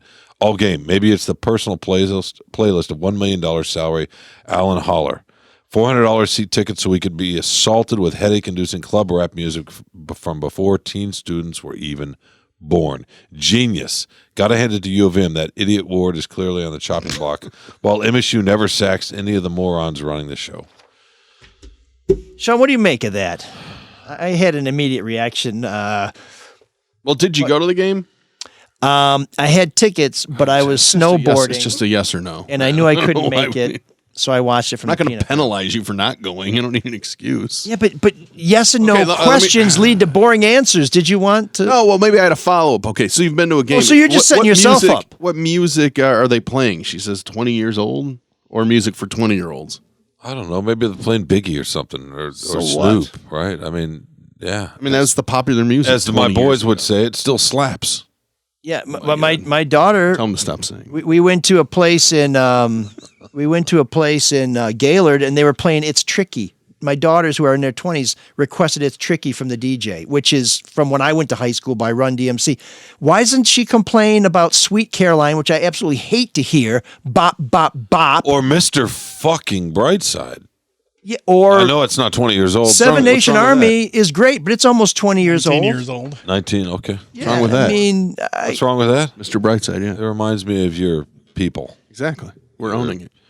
Your My people. How dismissive. People. Stand up and cheer for It's a once. Michigan With thing. amazing Making me cash. go to a It's a Michigan thing, so you should automatically Making hate me it. go to a college football game with no noise for the last 15 Actually, years. I think the Michigan version is Mr. Brightest Side in the Universe.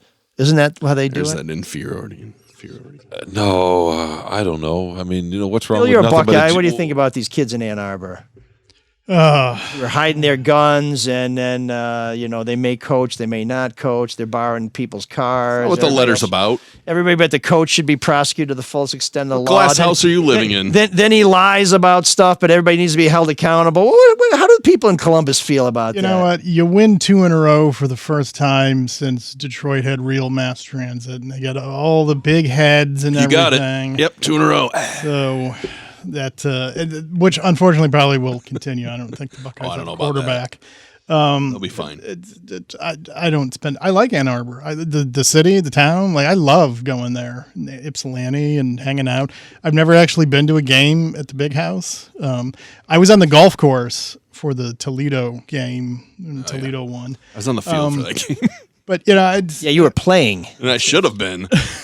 It's a great college town. I didn't go to Ohio State. I'm an Ohio State fan. I went to Wright State, which doesn't have a football team. Great basketball team at times. At times, they beat Michigan State in '99. That's we're still dining out on that 24 years later. I think the people in Mount Pleasant will be dining out in a basketball victory for 20 years as well. Next time you're in Ipsy, by the way, check out Bellflower Restaurant if you haven't already been. There's Shawn doing his own show again. Is that on the Cooking Channel or is it the Food Network? Oh, it's just a really inventive, cool little place in Ipsy. But anyway. No, there's great stuff. It's great food because I'm here all the time, and we're always like, oh God, we're going back to Arby's in Hazel Park. So I'm always looking for stuff like that. But no, Michigan kids or Michigan Sparty kids, Buckeye. It's all. You love the them same. all. It's love them different. all. It is all the same. Yeah, I mean, it's everybody, and in the internet meme age, it's all. A lot of it's clever. Yeah, I think it's fun. Like even as somebody, if someone gets too mad and takes everything way too serious. So should we be mad at somebody playing nothing but a G thing?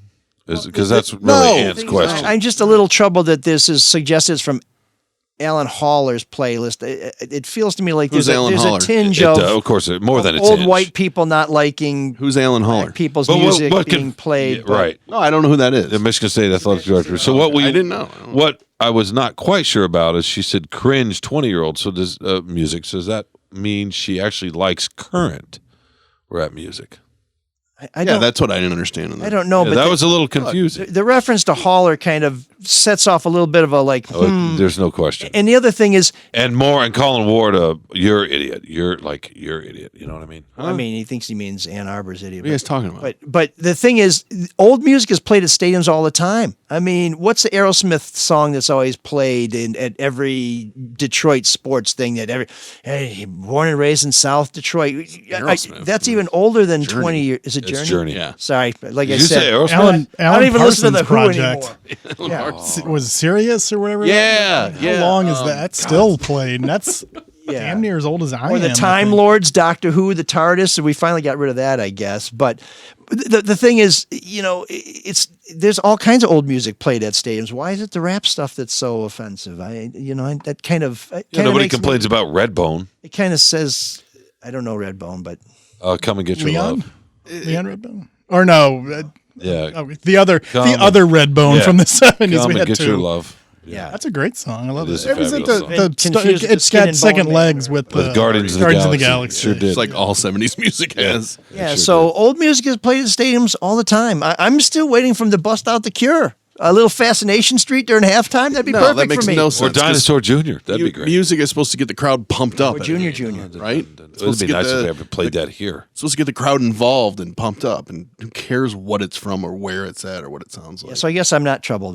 Maybe that's the short answer. As long as they don't play the B-52s, right? Is that your thing? What's wrong with the B-52s? Or the Talking Heads. Which one don't you like? Talking Heads. As anybody who's listened to our 189 episodes will be able to tell you, you are invited every time to bring something into room 7609 you'd like to hear. Bring some meat puppets. It's just, we're not going to have Najee or the Georgia Satellites on a section about new wave music.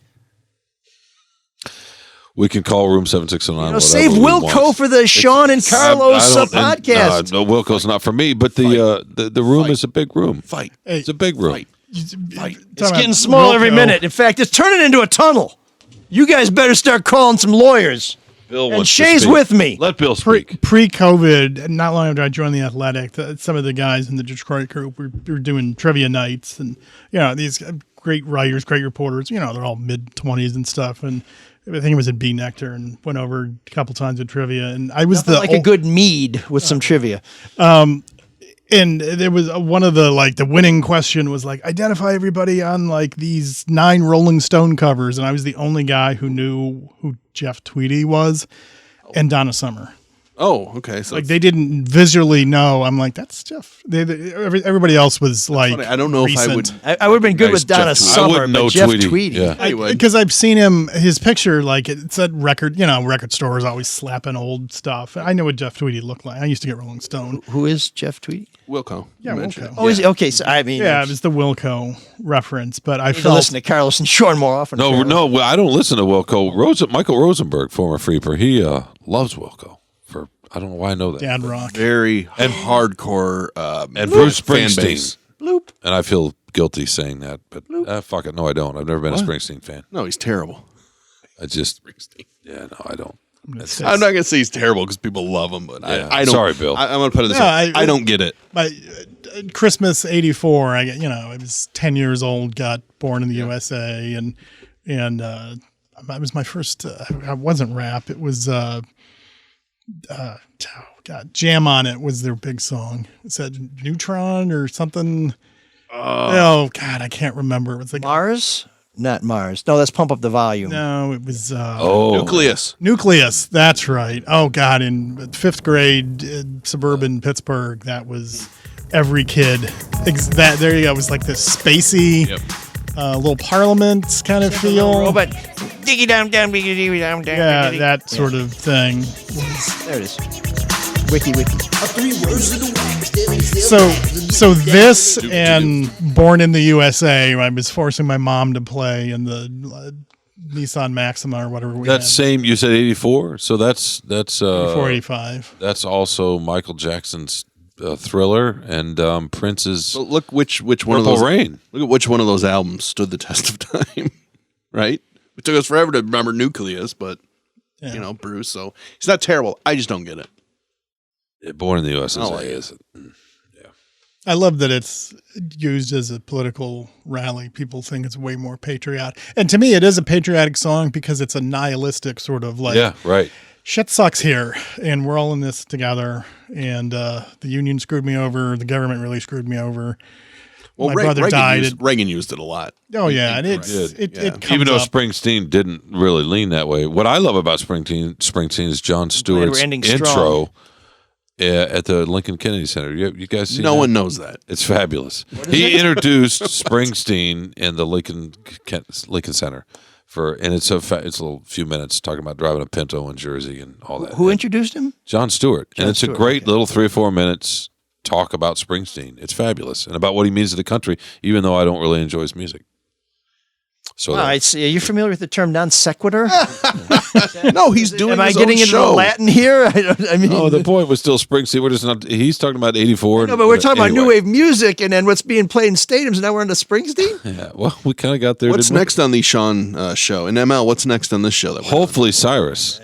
I think I'm about to bite into the cyanide tooth that I have. But before I do that, I'd like to encourage you to support Clark Park this Saturday, the 21st of January. We will be holding our 9th annual outdoor charity. Non sequiturs are okay if it's for you. Well, my name is on the show. I mean, if Carlos and Yawn, you guys are talking. Shawn, about what are you doing coming up? But we're gonna have a link on our website. I will tell you, we did not have ice until about a week ago because the weather's been so ungodly warm here. That's interesting. And so that means fundraising in Detroit for Southwest Detroit kids is way behind. We could use your help. I will put a link to our Patronicity website on our website, soulofdetroit.com. If you don't want to take the extra step, just go to patronicity.com, search for Clark Park. You can make a donation very easily there. If you want to come out and join us, it's free. There's a winter carnival from noon to 4 at Clark Park in Southwest Detroit. And the hockey games will start at 6 o'clock. There's a women's game at 6. I'll get out there with the guys who are all way better than me at 7:30. So if you hate me, this is a great opportunity to see me embarrass myself. There you go, Shawn. Which you can do otherwise by watching us on YouTube, what are you talking on about? Facebook. So lots of opportunities. I don't want to see him hurt himself in the rink. So you ever go with it? So please be kind with your donations. The kids in Detroit can really use it. And they're too far away to take the QLine, so they're being deprived already. In fact, somebody sent me something on Twitter that said, Was it Cyrus? No, somebody sent me. No, he's actually conferring with Bruce Springsteen right now. But somebody sent me something on Twitter that said, "Wow, I'm surprised you ran for Detroit City Council and you'd never taken the QLine. I'd almost think that's kind of a prerequisite." And I said, "No, that's the whole point. I live on the east side. Not in your district. It has nothing to do with anybody in Detroit unless you're downtown. Nothing." So yeah, sorry, pal. Is that it? Yeah. You done? Well, we were just asking what's going on. Are you done with your show? We talked. Okay. We talked a little bit before the show about who's the most powerful man in Ann Arbor now. Are you done with yours? I think we all agreed it was Jim Harbaugh, but yeah, we did. Yeah. So I guess that's stipulated. Did you thank Bill for coming to the show multiple times? But I think you were probably thank him again, working on your cuticles or something. So, did you appreciate Bill's presence here? I thought it was awesome. Well, then you're free to thank him as well. Thank you, Bill, for coming So that he knows. to Sean's show and ML show. Yeah. Do I get paid twice? You got to talk. You should. You talk to the boss. You deserve it for We'll putting up double with the us. amount. Let's put it that way. You deserve it for putting up with us for sure. Or infinity times 0, you got it. You drive a hard bargain, you got it. So that's how he pays for all his cars, by being like that. Oh dear. Nobody else pays for him. That's the difference between my modes of transportation. It took him a minute there. It was a pause there. I like that. No, I just couldn't believe we're still in the car thing. But. Can't let anything go unsaid. He's got to respond to everything. Like No, what I'm saying right now, he'll respond to. We got to wrap up so Sean can get back to his horse farm out there in Dexter.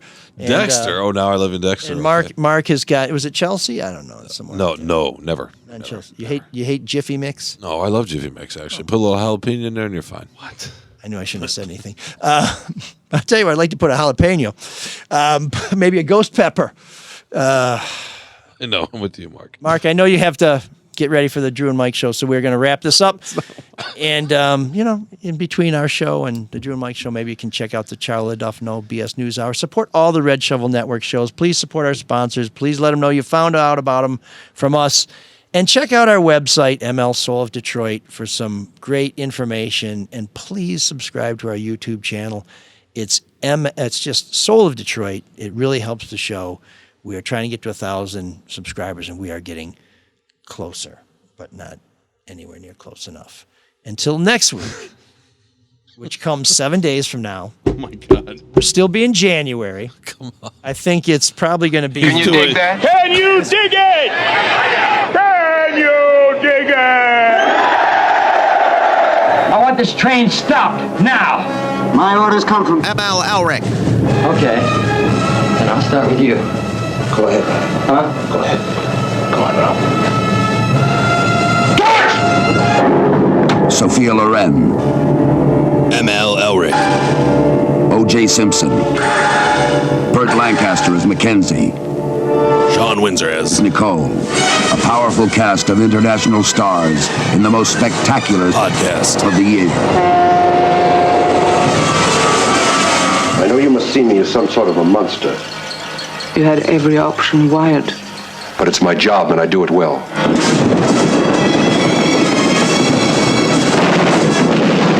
The Soul of Detroit.